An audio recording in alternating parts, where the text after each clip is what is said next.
اللهم ارحم ميتا صعدت روحه إليك ولم يعد بيننا وبينه إلا الدعاء.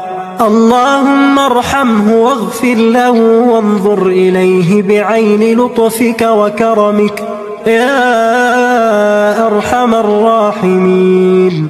اللهم ارفع درجته في المهديين واخلفه في عقبه في الغابرين، واغفر لنا وله يا الله، وأفسح له في قبره ونور له فيه. اللهم أبدله دارا خيرا من داره وأهلا خيرا من أهله، وأدخله الجنة وأعذه من عذاب القبر ومن عذاب النار. اللهم ارحم